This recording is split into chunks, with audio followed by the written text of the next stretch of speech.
I see you. Hello. Hey, Boo. How are you? I'm good. I gotta get my volume turned up here. Hopefully that'll work. So exciting. I'm super pumped to catch up with you. It's been a hot minute. It's been like what, 12 weeks? Something Three. like that. I mean, it's been fast. It's Yes. been fast for sure. So exciting. Okay, so anyone who's new around here who hasn't seen any of my past Braveheart Spotlights, I am doing something super fun where I'm doing Braveheart Spotlights with people who have been in the program before, who've been in the Get Over Your Ex program, who I just want to call and catch up with like besties would and have a little fun coffee and chit chat. So I'm super excited today. I have Emily, this beautiful human who I love and adore, who is in not this last round of the Get Over Your Ex program, but the round before that. And it was a very fascinating experience because she actually came to me in a different kind of way. So I'm going to let you kind of start off and introduce yourself, tell people about you, tell people why you joined, and I would love to chit chat all about it. Yeah. So it I love this setup. I remember, we chatted over the weekend and I was like, how do we explain this? So I actually do coaching, but I'm in a different realm. I work with leaders and particularly with leadership behavior. So it's a really nuanced type of thing. And I had a breakup like a time ago, and as I when I called, I was like, I feel like I'm kind of 90% over. But the thing is, and I would say this to anybody who's watching, so as context, I certify other coaches in a particular coaching methodology. And I have been certified in multiple coaching approaches, like three of them at least. Um, I have an HR background, so I have all sorts of these crazy certifications. But when I certify other coaches, I can spot a good coach a mile away, hands down. And you had done this 5 week or 5 day kind of sample type of Training. thing, and I'd gone to it because I was like, I feel pretty over it. Like I feel like I'm like 90% there. And I sat and I watched you, and I was like, holy crap, she's a great coach. Like, and I think the difference between a good coach and like a mediocre one, this sounds so judgy, but good coaches know how to help people make changes. Like there's an actual change in their life. And I sat there and I watched you and I was like, so I don't know if you remember this, but I called it. I was like, so I'm like 90% over, but I want to watch you and how you do this. And I Mm-hmm. want to learn from you. And so this was a really interesting experience because for me, there was like this healing. I loved how you put it over when we were chatting, that there's this healing heart journey that I experienced for me.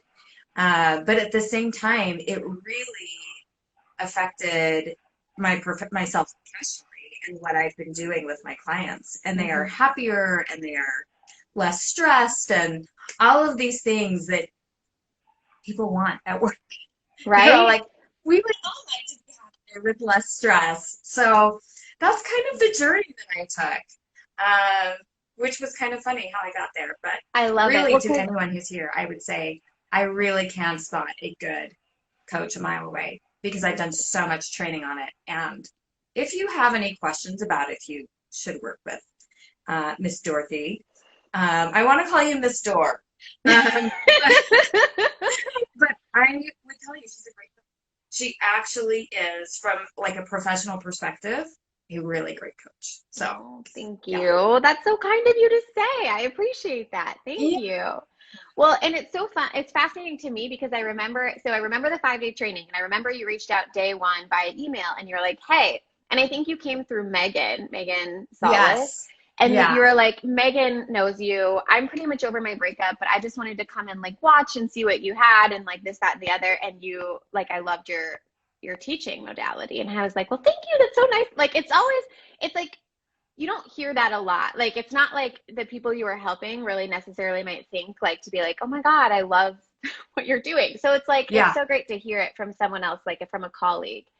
Um, and then throughout the 5 day training, then I remember like the last day you messaged me and you're like, can we get on the phone and talk? Because I want to join your program, but I don't think I necessarily want to join it to like technically get over my ex because I feel over it already. But would you be open to me watching you and like looking at how you're doing things? And I was like, It sounds so creepy, right? and Like, can I just watch you? well, and it's really funny because I didn't see it as being creepy. I was like, oh, I actually kind of love that. Well, and then multiple people have talked about, do you have like a heartbreak certification? And I was like, I don't, but I feel like I should. Like, I feel like I should do that. That would be super fun to teach other coaches how to do what I do. Yeah. But that was amazing, super fun. So, talk to us about kind of the journey and the process throughout the program. And then, of course, I too also want to hear about like how did you take these tools and the different modalities and the things that you learned to further help your people? Because I Yeah. know that that was like Yeah. a huge point for you. Yeah. And I think it's really interesting because, you have, I want to call it the breakup Bible. Is that what it's called? Hmm. Uh, Yeah. so you have this wonderful workbook, which, uh, and I want to just provide context for people here about what you do in your program that other people don't do, Okay. because I think it's really valuable. A lot of times when you work with coaches, what they'll do is they'll say, okay, you come to the table, you bring your topic, and you do that during group coaching. Hmm. But separate and distinct from that is this breakup Bible that has you doing work every day. And Hmm. when you're doing the work every day, and that is different from other coaches that I've worked with, that you actually have built this book that actually walks them through what to do. Um, it it changes things for you. So I'll just give you an example. And this is something I learned as I went through my coaching experience, but then I had a different version when I went through that affected me professionally. So I'll give you both scenarios. Okay. When I was certified as a coach, one of the things that was happening at the time is I was trying to figure out, this is dating related. So I feel like people are going to hear this and be like, I hear you. I hear you, girl. I was trying to figure out what direction do I go because there's two options. And somebody had asked me, so I had this coach who said, well, let's look at it from a tall perspective. And what came to mind was a roller coaster. So for those of you who don't know me, I'm actually kind of short. I'm 5'4". I have little legs. And when I go on roller coasters, like at Walt Disney World, I remember a few years ago, I went on this. I was out with this guy that I was dating at the time, and we go on this roller coaster, and we were actually at Disneyland, and we get to the end, and he turns to me and he's like, Emily, you were like coming up out of your seat. You were literally coming up out of your seat. Being on roller coasters freaks me out every time, because I'm always a little unstable in it. And so when I was being coached about, how are you going to make this decision? One of the things that came to mind immediately was this roller coaster experience. And I realized, oh my gosh, every time I date someone, I start out really anxious. And in Mm. the past, I'd always been like, oh my gosh, I think maybe that means there's something wrong with that person. And then all of a sudden I was like, oh, there's nothing wrong with that. It's just me. It's just my process that I go through. And it was this huge light bulb moment where I was like, oh my gosh. So when you do the Get Over Your Ex program, one of the things I love about it is you're doing that daily work. Hmm. And I don't even know if you've called this out, but I'm going to that one of the gifts that you give to people is the chance. Uh, you really give them the chance to start seeing things like this. Because if you're doing the work day to day, you start going like, why does this keep showing? Oh, this keeps showing up for a reason. Hmm. So it's a really interesting type of thing. And that's actually something that happened to me going through this program that really affected me professionally. Is I was going through one of these days and I was like, well, I don't have any breakup feelings that I'm going through, but what I do have is this feeling about this situation. Mm. And it showed me that I needed to work on boundaries. And it turns out this is super common for a lot of people, including professionally. And so I would just say for anybody who's thinking about like, what is this like to go through the Break Over Your Ex program? My experience was invest the time and you do it not because you get through every portion perfectly, but because there is so much learning for you and so much growth that can happen as you take the time to go through the healing process. It's not, to me, it's not just about, oh my gosh, I'm heartbroken. I think at the end of this, I can look back and say, this was about me becoming a better woman and really Mm. finding um, peace and a better path in my life. So Ugh, I don't I know. love that. And I remember we had it spurred out and we had this entire conversation about boundaries that was so beautiful and applicable to everybody in the program. Like that was so amazing. I like kind of forgot about that until you just brought it up. Yeah, I mean, it's become such a big thing for me professionally. And honestly, like I've always been someone who taught based on principles, but so many of the things that you cover, I sat down last night and I started just really mapping out because I wanted to make sure that we sat down and talked about like I mean, I think it's so good for people to know this is not just going to be your breakup. The tools you have can help you professionally. They can help you as you get into dating. They can help you with kids. There's so much that they can take away from this. It's the best money I've ever spent. I'm saying that. You're the I'm saying sweetest. it. Thank you so You, much. I everybody who's appreciate watching that. can call me on this. It's the best money I've ever spent, hands down. Yeah, Literally, I appreciate you. That's so kind of you to say. yeah. Amazing. I have something I also wanted to share with people who are watching because I think it's so um, important and I think it's also really normalizing. Yeah. Um, and it's that I think sometimes we look for what's a cure. And cures are instant, right? I read this article that was like, hey, when you look for the cure for cancer, it's surgery. Like they literally cut it out. But then you have to go through the healing process, and healing takes time. And that's the other thing I would say as I'm thinking about what you shared is sometimes to go through healing.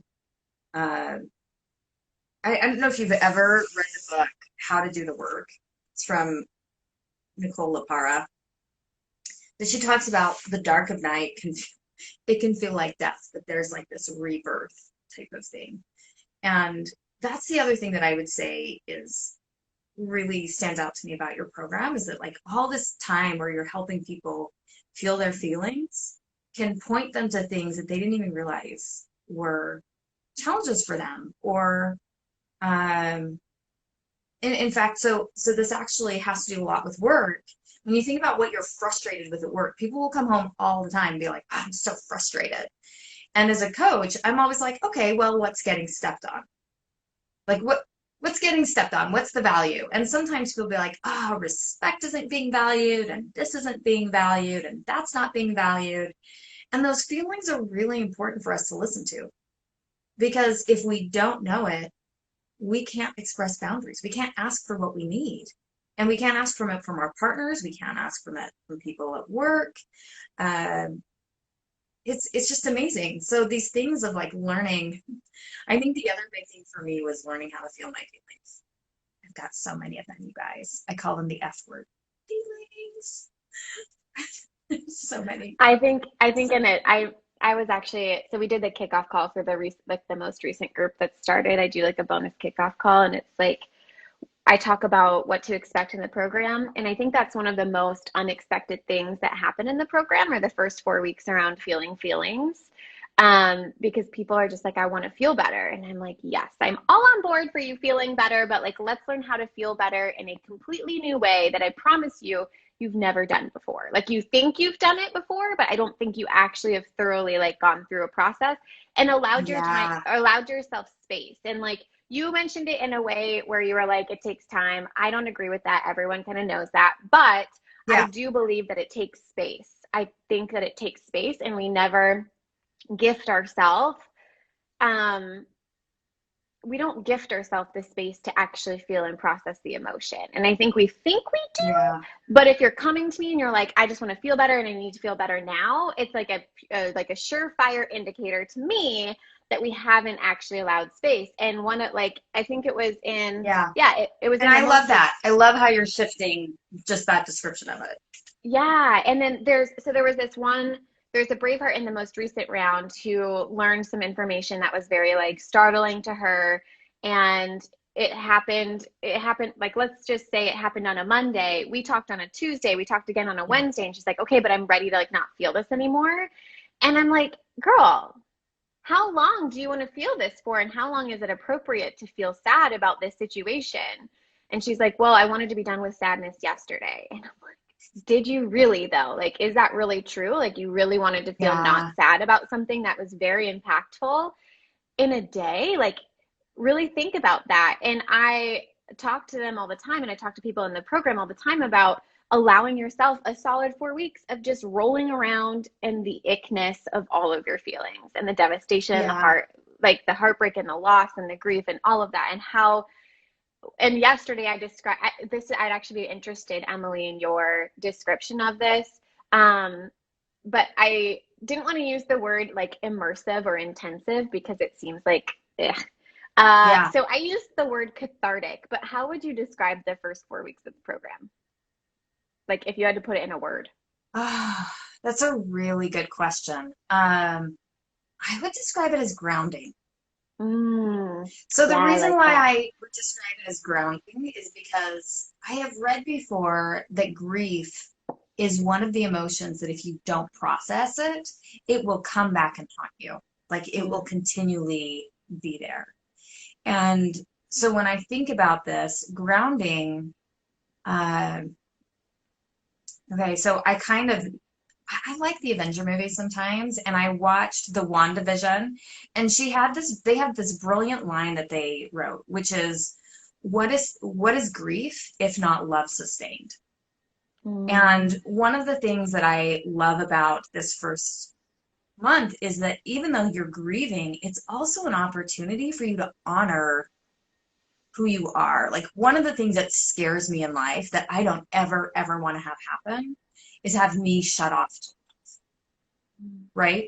Like when we talk about it, and if we shut off, I mean, we always want to know that we're open and all those things, but if we are going to be open to love, we need to know we are also open to grief, which yeah, sounds crazy, right? Like how many of us are like, I'm so open to love, I just want to grieve, right? That's just not even, it's not even what we think about. But if yeah. we're going to want the experience of love, we need to want to know that we can grieve.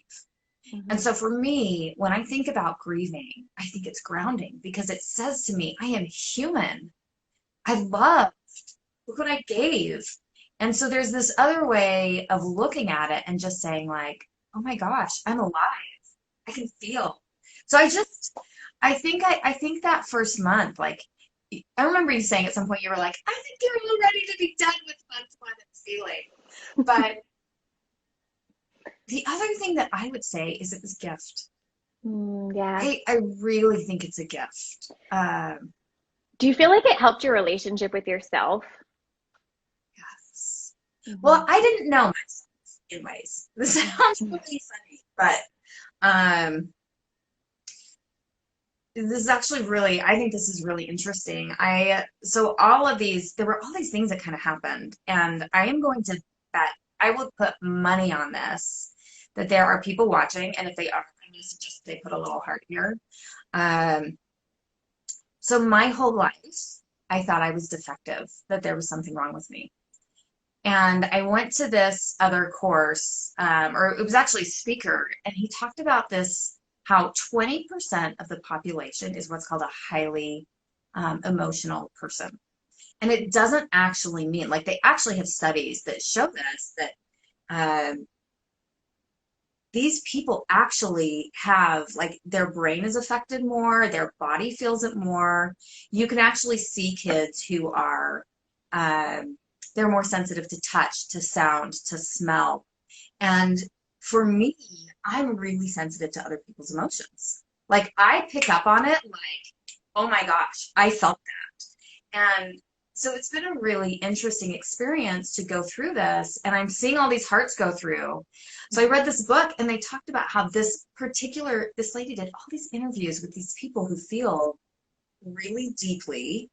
And um, they all thought there was something wrong with them. She met like one or two people who were like, I'm freaking amazing. And it's so funny because This is 20% of the population. And Yeah, so when that's I went through wild. this whole thing of like feeling and experiences these feelings, one of the things that normalized for me, everybody does this. Like I had always thought being emotional was a bad thing. Hmm. Like, oh, I don't want to be emotional, right? Like, oh, that's too much for other people.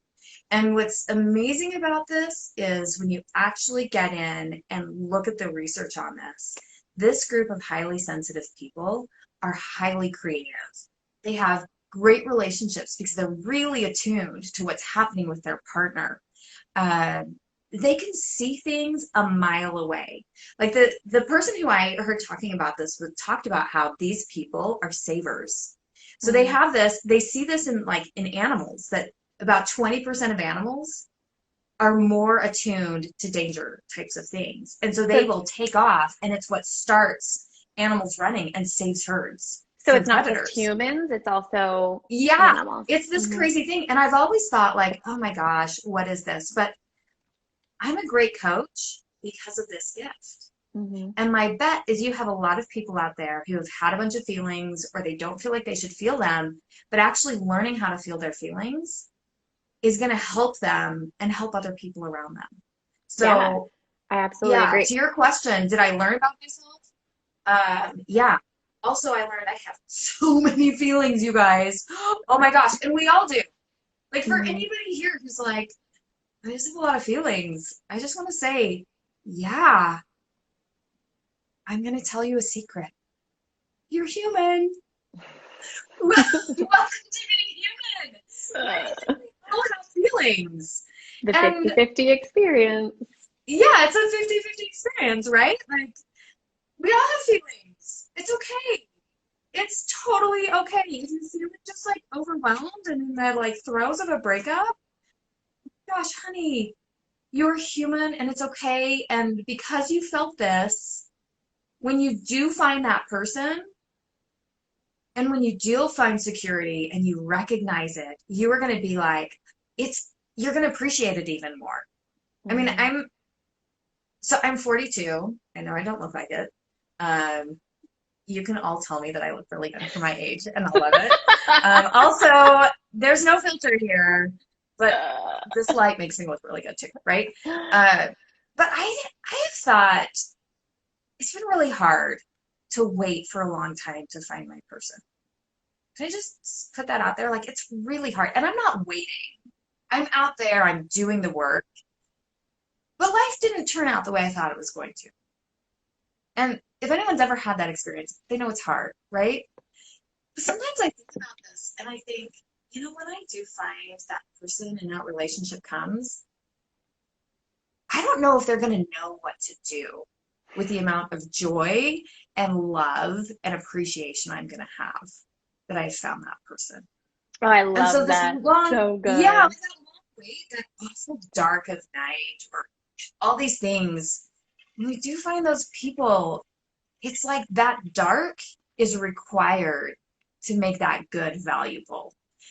So that's the other thing I would say is like, Yeah, and I want to touch on that because I'm actually about to record a podcast episode with Bravehearts over 40 yeah, because there was like a whole handful of them in the last round that were over 40 that all had the same limiting beliefs around because I'm this age, I cannot build a life that's bigger and better than the one that I had with my family or with my ex. Um, and all kinds of thought processes around age. Can you touch on that? Do you have anything to add there outside of what you just said? yeah, actually I would. Because I think this is one of the big questions. Like when people break up, it feels like you dreamed of this life and it's gone. And I remember you saying, this is really funny because it took me till after the program to like connect the dots here. Mhm. But I remember you saying like, I want you to dream of this big life. And I remember thinking, Dorothy, you should know I have the most amazing job that I love and it makes me so happy. And actually, like, I have a remarkable family. I live in a neighborhood where I feel really safe and I can go on walks. Um, I actually really love my 2011 Camry. If it ever dies, we're gonna have a funeral because I love it. Um, but when I think about this, I think what I really think the gift was with the breakup, because sometimes we can look at the external factors and say, like, oh, this, like, how do I have a better life? For Hmm. me, the better life didn't have anything to do with my ex. The better Hmm. life had to do with how do I love myself? Hmm. And I think they've even done studies. So like where they've studied happiness, and there's actually a point, I think it's like $70,000 or something, like some random number Oh, where I they're like, remember if this. you Yeah. don't, When I was in yeah, dating like if you analytics, don't, I remember this. any more Hmm. amount of money you earn doesn't affect your happiness. That number has And to have changed over time, but yeah. Hmm. I remember yeah, this. so like I look at that and I think, for anybody who's older, first of all, I think learning to manage our thoughts around this. Like, Hmm. instead of feeling like my life is over. And it's hard. Like, I will tell you, like, this journey of thinking around age and children is hard. But I also think if we do that, we give up hope. And I think hope can come in a lot of different ways. Like, I think about, and I am what I would call both spiritual and religious. And I think they're different, by the way. I think they're very, very different. But I do believe in an afterlife. And I do believe that um, for some people, they're going to feel like there's a universe or there's a God or there's karma. For me, so translate this however you need to translate it. But I for me, I believe that there's a creator who wants me to be really happy. And I Hmm. believe that maybe the family life doesn't look similar here, but I believe I will have a family. Hmm. And it's going to be great. And I'm going to have like forever to enjoy them and um,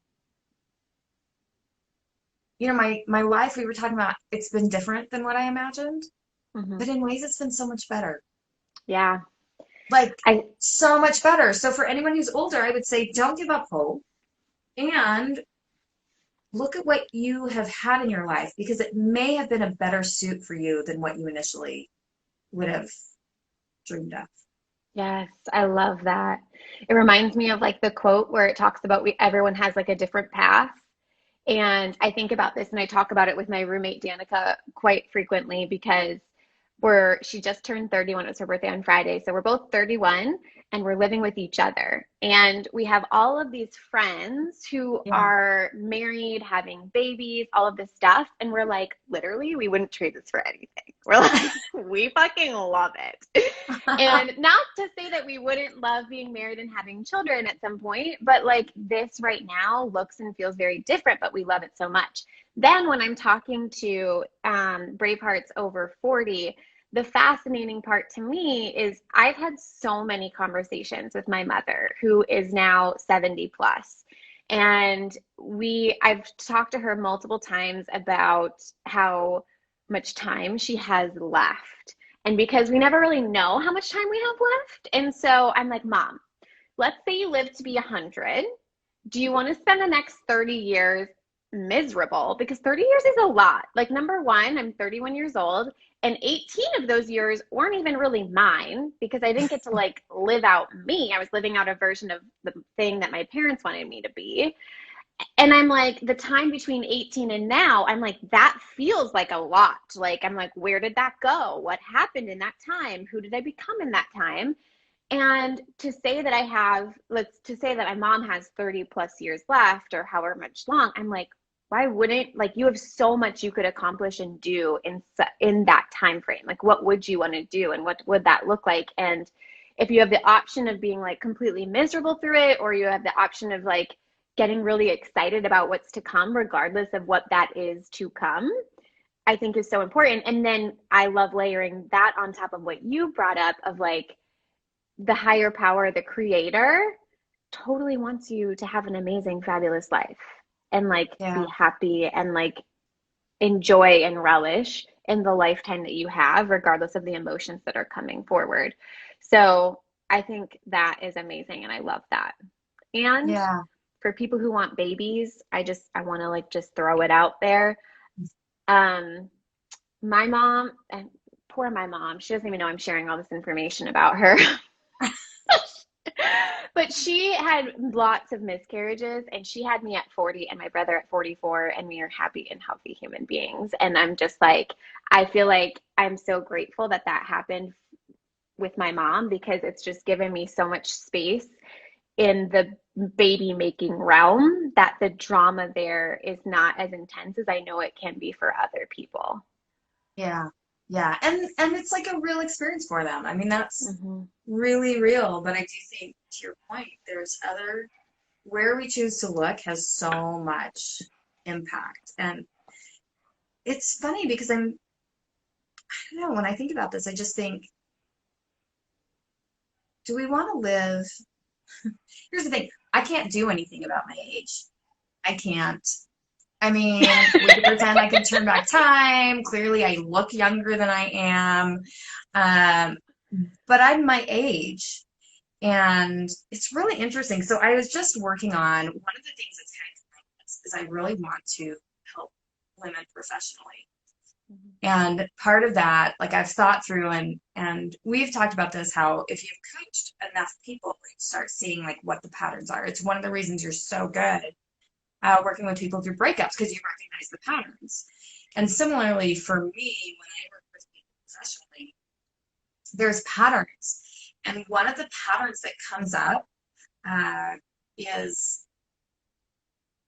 planning for your career, a 5-year career plan. It's super stressful for a lot of people. Like when I did my master's program, which was a long time ago, y'all know that now. But I remember sitting there very quietly, and we had to write like a 10-year career plan. And I was like, oh my gosh, I don't know how to write a 10-year career plan because at the time I was, oh my gosh, I was 25 and I'm in this room full of these people who are doing master's programs and like the Phoenix police chief was in the room. This was like all professional people. And I'm like, I just feel like this kid who's hanging out and I want to be a stay-at-home mom. And how do I write a 10-year career plan? And I will never forget that day for all of my life because one by one, the women in the room started raising their hand and saying, I don't know how to do this. I don't know how to do this because I want to be a mom and I want to do this. And at the time, I just remember thinking like, oh, 10-year career plans aren't possible for women, which sounds like a funny jump to make. And actually, I think it's quite possible for men to also have this challenge of like, how do I write this plan? So I've been working on this class for women. And one of the things, and I think this has a lot to do with what we were just talking about, like if you're 40 and your life hasn't worked out, what do you do, right? Mm. And one of the things that there's a book called How Will You Measure Your Life? I recommend it to everyone. It's Ooh, written by that sounds like Clayton a fun Christensen. book. I love Uh, quantifying things. yes, and he talks about like how do you take business strategy but help it to live your life. So he talks about how you have a vision, right? Like this is what I want my life to be. And then the strategy is how do I, like, what are the resources I'm going to use? What are all of these things that I need to put in place? So when you think about a 5-year plan is actually not your vision. Your vision Mm. is like, this is the legacy I want. It's like, Hmm. I'm in tech, and what I really want to do is create this, or I'm in entertainment, and I want to do this, or as a coach, I want to do this. That's your vision.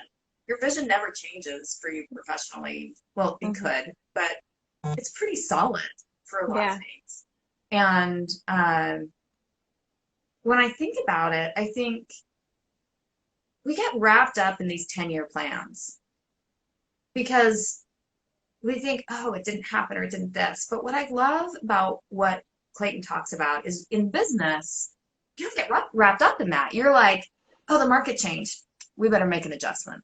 Or this happened. Like it's not even a big deal. It's like, This is such a oh, great analogy. I'm so glad you right? told me about Like this. Yeah. coal isn't really used anymore. Maybe we should go into electricity. And so there's this flexibility of like, what you need to do. And so one of the things that I have started shifting when I work with women is saying, okay, I want to know what your vision is.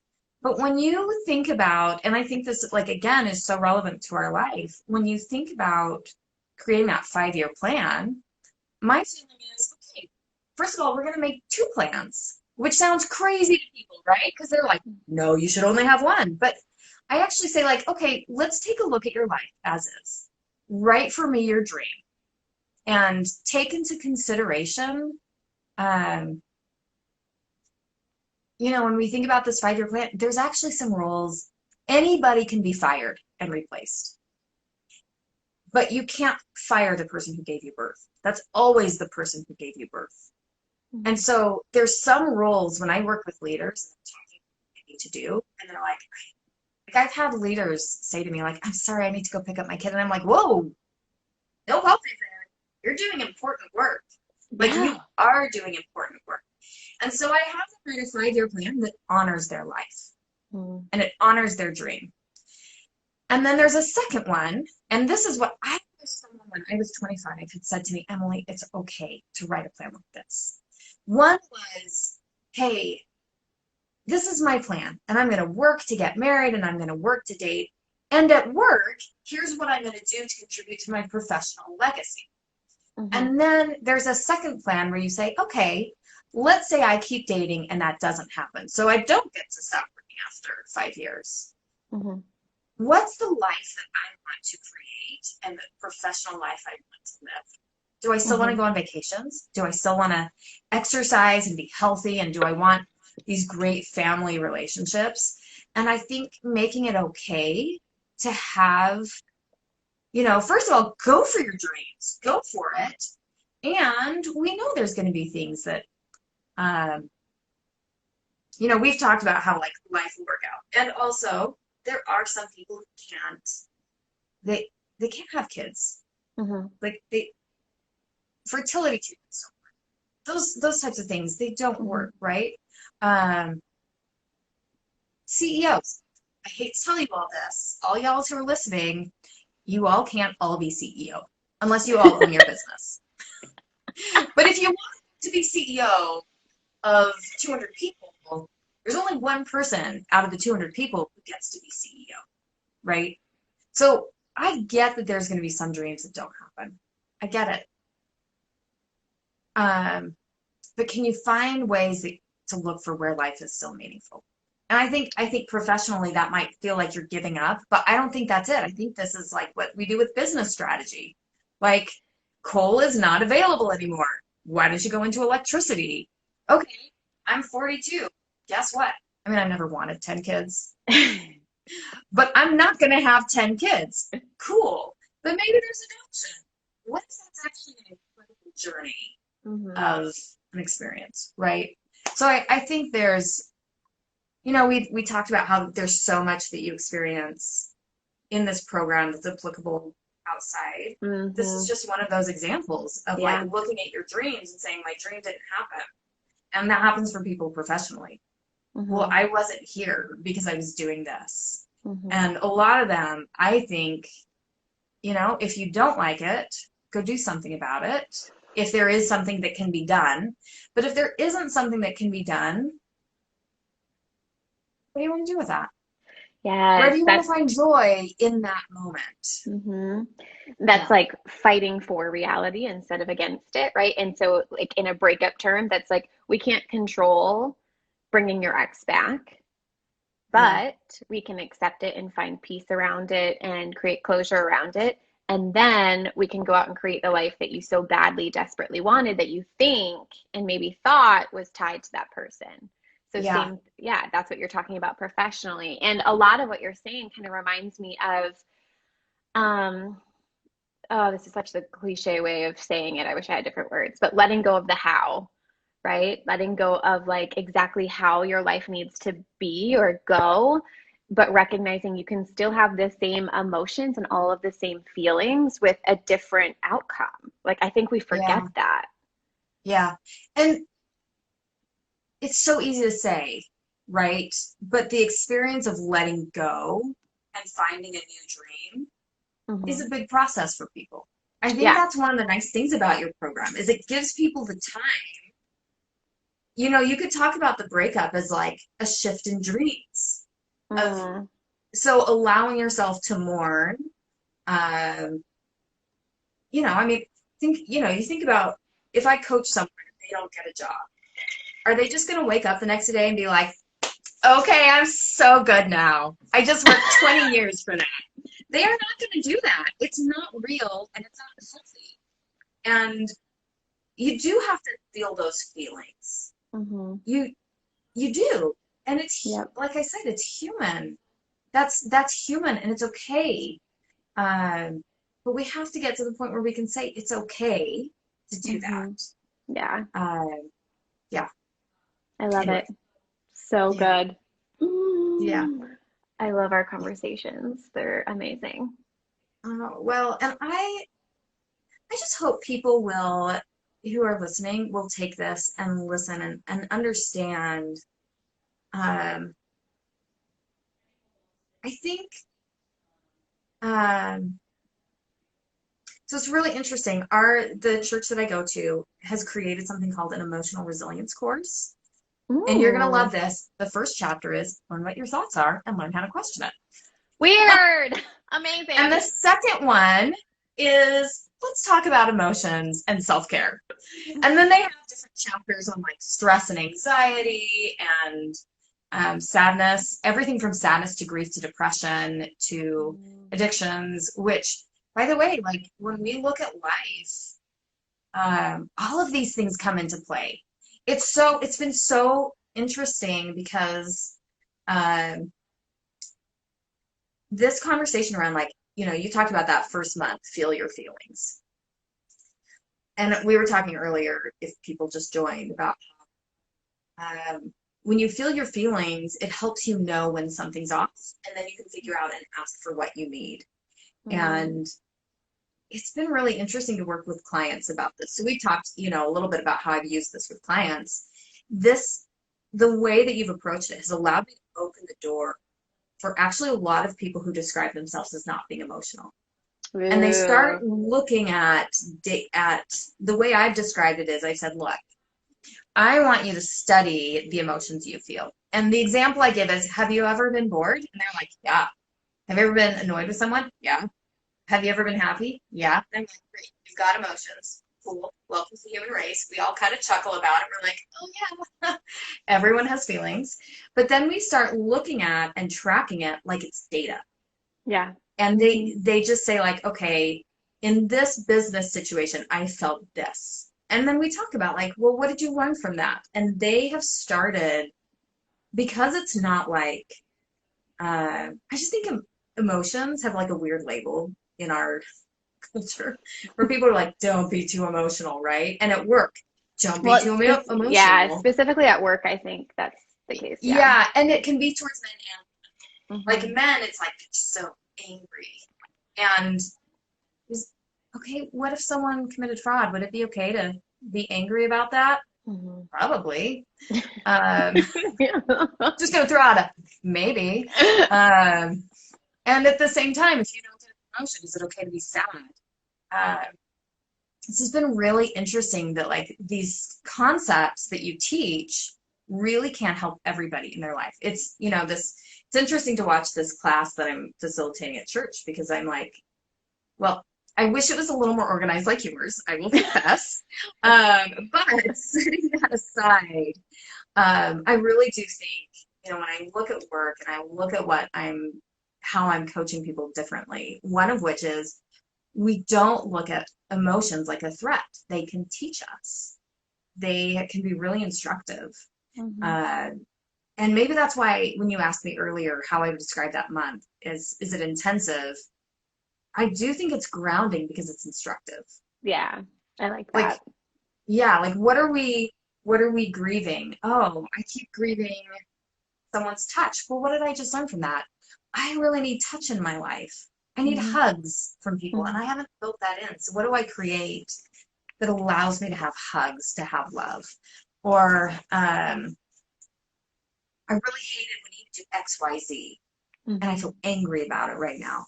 Okay, well, what do we learn from that? You need a partner who listens. Well, are you a good listener? How are you going to build that in? So it can Yeah. be, I think this grief, if we think it's pointless, it will be awful. Mm. It will be really, really awful. But if we can find purpose in it, it's healing. I It's love that. I want to really, quote that. If we see yeah, grief as pointless, it's going to be awful. That is like very eye-opening. I like that a lot. yeah. I mean, grief can be so healing. And Hmm. that's weird to call grief healing, but true healing, like when we talked about surgery, like how Hmm. the cure is you cut out the cancer, but the healing, you think Hmm. about how long it, like after you've had surgery, it can take weeks, Hmm. months for the Yeah. body to heal. The cure is gone, but the Hmm. healing where you're really becoming, Yep. that's more work. Yep. That's it, and it can be hard, but it can be so good. So my leaders are taking this now and going, oh, okay, I had this feeling inside. And not only is it now telling them, like, I can learn from this, but it's also become a warning sign for them sometimes. Hmm. Like, now some of them are starting to say, oh, when I feel that feeling, I actually am realizing that I become very protective of myself instead of the business, Hmm. which sounds really funny, but like applied for your brave hearts Yep. to start realizing like, wow, when I feel that feeling, this is my need. How do I ask for that? Yeah. And communicate that to your partner, which is boundaries, right? To say, Hmm. oh, um, I love that you were planning dates. Um, I don't love porn movies every time. I'm just using an extreme example. Would you be willing to plan a different movie night or I'm just using this as an extreme example, right? But sometimes we don't pay attention to how we feel. And we have Yeah. to, if we can learn how to do it in the crucible of life, which is the breakup, Mm. we can do it in the crucible of business, where we can Yeah. start saying, you can learn to say, I'm feeling an emotion right now. What's the thought I have? Is that accurate? Hmm. Like Yep. an example I'll give, this is super common. People make a decision in business in a meeting, and I bet there's people on the call who've experienced this. You go to a meeting, everyone makes a decision, and then you leave the meeting and someone does the opposite. And one of the things that's come up with my leaders is they're like, they're so frustrating. They're just trying to stop me up. And I'm like, really? Is there possibly a different story associated with that? Yeah. And we can make a list of 10 different stories. And by the time they get to the end, they're like, oh, my thoughts ran away from me. Hmm. But what's interesting, so you talk about how something happens, the brain explains it, Hmm. and then there's an emotion, and then you react, and Yep. that creates your results. Hmm. And think about that in a business context. Yeah. Like for you professionally, if you have not learned to say, like, what am I feeling right now? Hmm. I need to check my thoughts. Because what happens for people, and we've all done this and we've all seen it, is you go into work, you have an experience, your brain explains it, then you have an emotion, and then you react. But did you react in a way that was good for you professionally? Yeah. Did it I create bet the always, did it create the result that you wanted or that helps you? yeah, Hmm. yeah. And a lot of times people are like, oh, maybe I'm not creating the results that I want. Yep. That might not actually be good. Hmm. So I would just again say for anybody who's going through this, if you do look at this and you say, oh, I've got a breakup or I've got this, I mean, maybe your breakup was with work. Maybe they Hmm. terminated you, or maybe you terminated them, right? Yep. There's all sorts of versions of breakups in the world. Yep. Um, but if you can learn these skill sets, they will really help you professionally, personally, all of it. Yeah. Yeah. Love it. Oh, Yeah. thank you so much, Emily. I appreciate you coming on and chatting. It's so great to hear you and see you again after not seeing you for so long. So, I also want to make sure, how can people find you? Oh, that is a really good question. You know what I would do is go to, actually, I have something I want to do. Yeah. I was just thinking this, but I don't know how we can do this. So maybe you just tell me. Okay. I want to, one of the things that's really helpful for people is to learn what their values are and then Mm. also take the time, like, what is my vision or legacy for work? Or, what's my dream? Um, if I built something like some worksheets for people to use, Yeah. can we put that up somewhere? Yeah, I can put that in the show notes. So this will be on Instagram. And so when you do get that, I can edit the caption, I think, and probably put a link in the caption. And then I Yeah, also just post this as like a bonus episode on the podcast. So once you get that too, I can yeah, post a link in the show notes of that. Does that make sense? yeah, yeah. Hmm. Let's do that. And then I Okay. will, because I think I want to build a special page for people. Yeah, that'd be super helpful. Eventually, yeah, I mean, this is part of what I've been building for women professionally. Just like, Hmm. here's some things that can really help you professionally. I'll probably end up building some sort of course or something along. We've talked about that, I want to design something that gives back to women. Yeah. But I think so. I was actually working on this yesterday, and I was like, I just want to give this to people. Like, take the first two blips and Hmm. have it for people to download. So I I love will it. work on So that, and good. we can put it in. Yeah. Um, for everyone who's watching, can you give me 2 or 3 days, please? Yeah. Because I want to make sure, I just really want to make sure I've had a chance to read through it and it's tailored to you guys. I love Um, it. but yeah, that's kind of what I want to do. And then my contact stuff in there, Okay. because I'll build a place where people can go and look at it. Perfect. But They're gonna you've love it. done so much for me, and I just feel like your community, I want to give back. So Oh, I that's what love I want that. to do. Thank you so much. Thank Oh, you. you're welcome. You're You're welcome. amazing. I And appreciate you you. are. You guys, I drank the Kool-Aid. But if you just joined, I'm just going to tell you that I am trained as a coach in multiple methodologies, and I'll just say it again. I can spot a good coach a mile away, and Dorothy is a great coach. She's actually Mm. really good. So, Thank um, you. she knows how to help people get results. She knows her process helps people shift and go through the experience so that they can move forward. And I will just say you have found a good person to be watching if you're going through a breakup. So, I appreciate you. Thank you so much, Emily. Thank you. welcome. You're welcome. Awesome. It was so great to see your face. Let me know if you need anything. Otherwise, keep in touch and then send me that info and I'll go ahead and put it in the caption Perfect. and then the show notes and people will have it. Yes, yes. Okay. And to everyone who's going through something, I'm just sending you love and hugs and all of that. I love Yeah. it. Amazing. Yeah. Okay. All right, girl. I will talk to you later. Have an amazing week. Okay. Bye. Bye.